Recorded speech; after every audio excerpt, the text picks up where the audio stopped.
Morning Year 3, hope you're all okay today.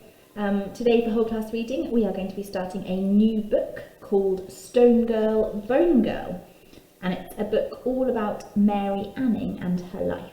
Stone Girl, Bone Girl, a story of Mary Anning of Lyme Regis by Lawrence Anholt, illustrated by Sheila Moxley. When Mary Anning was a baby, she was struck by lightning.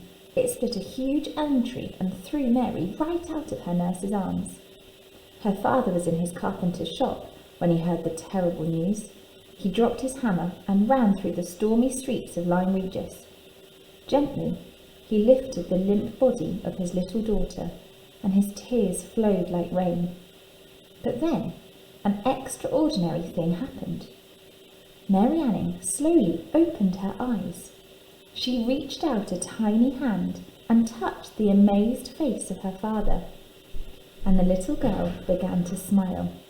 It was then her father realised Mary Anning was no ordinary girl.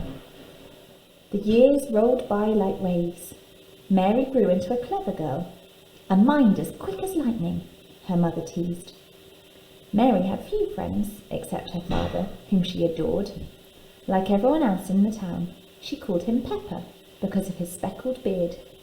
One Saturday, Pepper closed his workshop early. He took Mary down to the cliffs by the crashing sea.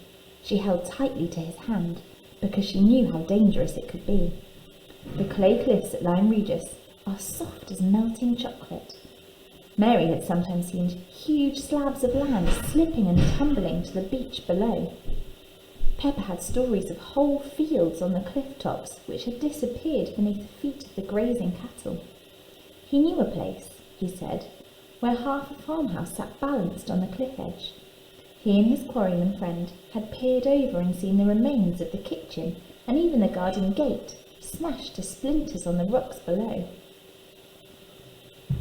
When they came to the place called Black Ben, Pepper reached into his pocket and, to Mary's surprise, took out his best steel hammer. He knelt beside a large rock of dried clay and began carefully tapping away. "What are you looking for?" asked Mary, dancing about on the sand. "Just be patient," laughed Pepper. He worked as carefully as if he were making a fine piece of furniture. Mary bent closer. There was something hidden there, right inside the rock. At last Pepper pulled it free and handed the thing to Mary. It's treasure," she gasped. "It's what we call a little snake stone," smiled Pepper. "Just a curiosity. A present for you, Mary girl." It was the most beautiful thing Mary had ever seen. Back in the workshop, Pepper polished the snake stone and hung it on a string for Mary, like a perfect necklace. That night, Mary couldn't sleep. Her head swirled with thoughts like the twisting golden stone. "The cliffs are full of treasure," she whispered, over and over again. From that day on, Mary spent every spare moment searching for the curiosities. She had sharp eyes and found them everywhere, in every shape and size. Tiny shiny ones, marble ones as big as millstones, others straight as stone fingers, or delicate like plants. Pepper taught her their strange, magical names. Thunderbolts, fairies' hearts, crocodile's teeth, devil's toenails. He let Mary have her own special drawer in the workshop for her collection.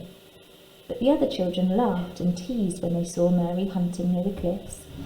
Someone made up a rhyme. "Stone girl, bone girl, out on your own, girl," until Mary ran crying to Pepper.